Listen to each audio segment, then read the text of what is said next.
Good morning, everyone. It is now Tuesday, March 21st. So today we're going to talk about from sort of the tide turning at the Pacific Theater, the battles of the Coral Sea and Midway. Talk about island hopping. We'll talk about the Battle of Iwo Jima, and then we will talk a little bit about Japanese internment and what that entailed. What we won't talk about today is the atomic bombing. So Hiroshima and Nagasaki. We'll do that on a different day. After this, I'll kind of explain a little bit about the Pacific Theater game because it's perhaps a little bit complicated, but I think you're really going to enjoy it. And Ms. Princeton and I are very excited about this. And so if you will give me a second, I will put this up here.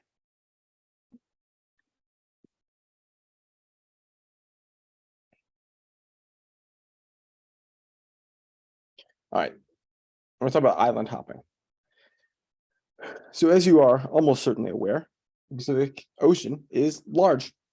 It's much, much larger than the Atlantic, and there's really no way to easily attack Japan if you're starting from Pearl Harbor. And so the strategy that the Americans, along with the other allies, came up with is called island hopping. They would capture one island and sort of consolidate it, and then jump to the next one, and to the next one, and to the next one. And these islands were held by the Japanese. They were defended with extreme ferocity. It took a lot of effort to take each of these islands, even this relatively small ones. And then especially by the time we get to the islands that are much closer to Japan, talking about the battles of Iwo Jima and Okinawa, the fighting was among the most intense in the entire, American participation in World War II. And so the idea here is that we would select key islands to attack. We didn't attack every island. That would be nonsense. We would try to avoid as best as possible the most heavily defended islands before we were getting to Japan. So try to make as much progress going east to west in the Pacific Ocean as we could without attacking the islands that are most heavily defended. Now, as I said before, the closer we got to Japan, the more heavily defended the islands were, and there was just nothing we could do about that. We would start with sort of weakening the island's defenses by using planes and aircraft carriers and battleships without having to sort of sacrifice a tremendous amount of manpower. And finally, once the defenses of the island were weakened to an extent we found sufficient, we would use soldiers. We would conduct what's called an amphibious landing, which means going from water to land, much like we'll talk about on Friday when we talk about D-Day. I'm sure that many, if not most of you, have seen this picture. This is a picture commemorating the American Marines raising the American flag on the Japanese island of Iwo Jima.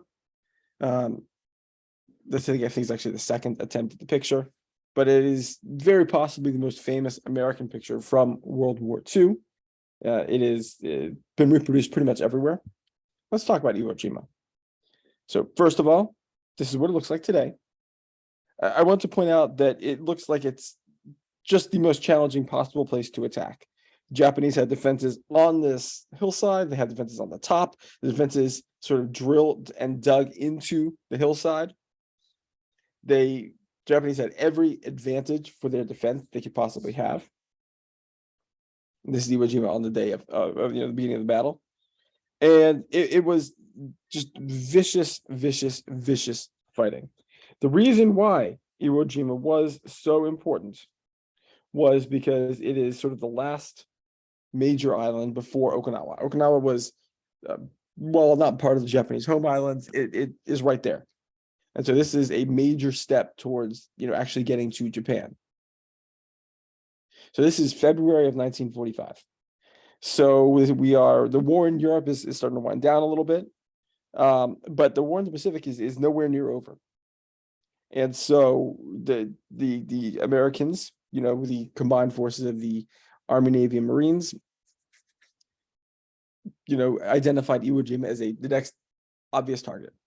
And there were 23 Japanese soldiers defending this island, of whom only 1,000 survived. Think about that for a second.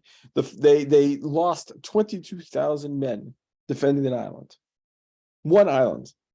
And so I want us to start keeping in the back of our heads the calculations that American military leaders are making as, the time's going to come to decide what should we do about Japan. Once we take Okinawa, the decision is going to be what next. And we'll talk about that, later this week. Only 1,000 survived, like I said. And so Americans do take it. It is brutal, brutal fighting. And it leads to the next jump. I want to go back to the map here for a second. So Iwo Jima is here. Okinawa is just south of the western part of Japan. Okinawa is part of the Japanese, mainland, basically. And so Okinawa is going to be the next major spot for fighting. And Okinawa, which is eventually going to be an American victory, it takes 3 months. It is, I don't know about the most vicious, but among the most vicious fighting of the entire war. But it's also really the first time Americans had encountered kamikazes. So just to be clear for a second, I want to reiterate this. Okinawa is relatively late, actually very late into the Pacific theater. This is really the first time that Americans had seen kamikazes. So if you are asked, for example, what did the kamikazes do at the Battle of Coral Sea? You would tell me nothing because they weren't there. You would tell me that there were no kamikaze pilots at Pearl Harbor. There were no kamikaze pilots at Midway. This is really the first time we're seeing this. Kamikaze, and which I know that I'm not pronouncing in the correct Japanese way, but I don't exactly know how to pronounce it, is the phrase for divine wind. It's the process of purposely crashing a plane into an enemy ship, killing the pilot, but of course, basically using the plane as a bomb. It's filled with fuel. It's going really at a high speed. It's the idea of using this plane as a bomb. This is only used late in the war, like I said earlier. So again, not used at Midway, not used at Coral Sea, not used at Guadalcanal or Saipan. And this is, once the Americans take this island in June 1945, this is when the questions are going to start coming about what to do next. All right, and I know that the atomic bombings are what's next. And I don't want to get into that conversation today. We'll do that a different day. What I do want to talk about, because this is, of course, a class in American history, is what happens at home. And of course, it's Japanese internment.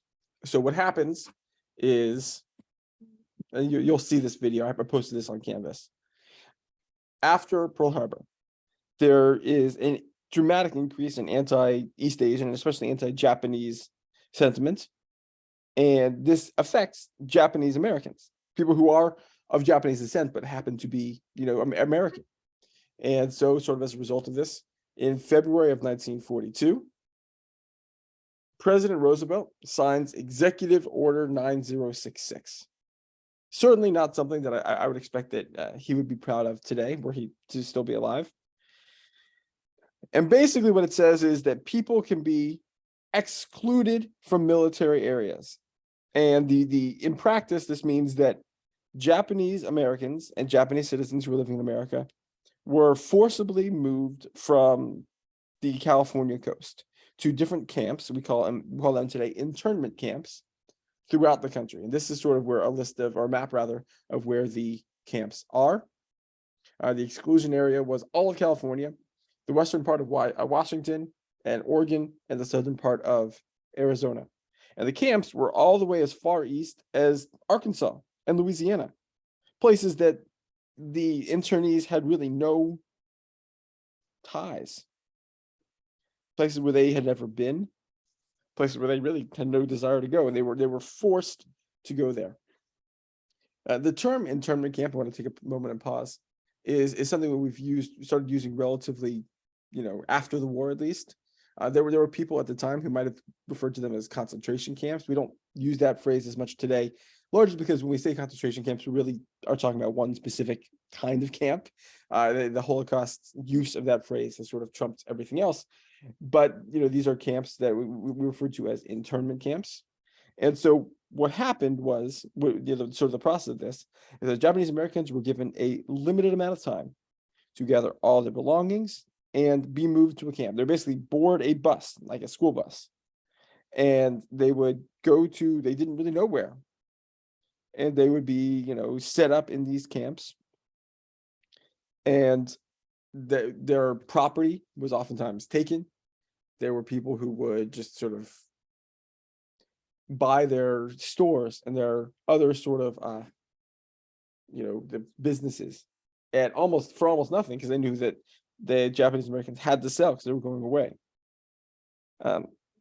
In camp life, I mean, look, I'm not going to say that these were the worst places in the world. This is not Auschwitz, but they're also bad. This is a bad place. This is a bad things that the United States did. There's no real way to argue otherwise. I mean, look, we see these pictures of the wire and people waiting for train tracks and barracks behind them. And there's no way to look at these pictures and not call to mind the Holocaust. No, the United States was not exterminating Japanese people or Japanese Americans, but the imagery does not look awesome. You see the families sitting on their suitcases, having had to leave behind everything that they had known, everything they had worked for, the lives they had built here in the United States. You guys can watch this video. I'm not going to spend the time on this to show it, but it's interesting, and it will sort of shed a little bit of light on what life was like. It takes until President Bush, I mean the first President Bush, so in the late 80s, for the United States to issue a formal apology. President Bush wrote to the surviving internees and their families, "A monetary sum and words alone cannot restore lost years or erase painful memories. Neither can they fully convey our nation's resolve to rectify injustice and to uphold the rights of individuals. We can never fully right the wrongs of the past, but we can take a clear stand for justice and recognize that serious injustices were done to Japanese Americans during World War II. In enacting a law calling for restitution and offering a sincere apology, your fellow Americans have, in a very real sense, renewed their traditional commitment to the ideals of freedom, equality, and justice. You and your family have our best wishes for the future. Sincerely, George Bush." Later presidents, Reagan, Bush, George W. Bush, and Clinton all apologized. Survivors are eligible to receive $20,000 payments, of whom 81,000, almost 82,000 people qualified. Fred Korematsu, who was someone who had sued the federal government brought it to the Supreme Court, challenging the constitutionality of this. He was awarded the Presidential Medal of Freedom by President Clinton. And so this is all going on the home front, this sort of dramatic anti-Japanese sentiment brought on by, of course, the attack at Pearl Harbor. Meanwhile, in April of 1945, President Truman takes over. FDR dies. Harry Truman takes over, and his first question is how to end the war.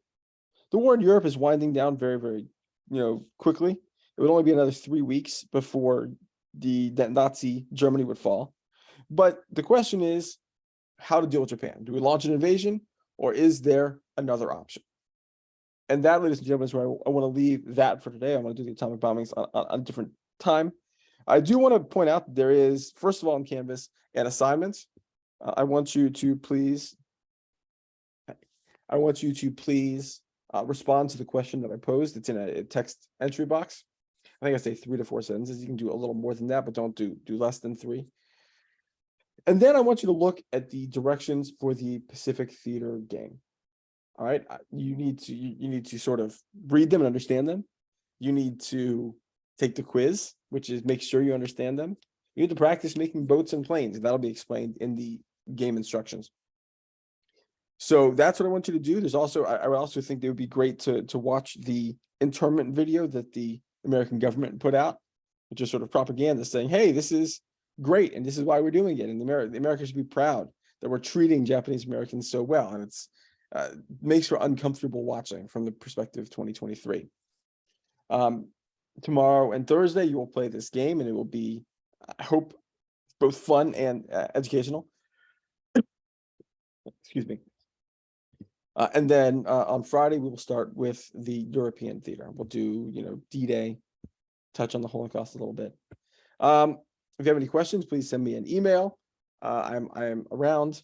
Other than that, guys, I hope everything is going well, and I will see you all soon.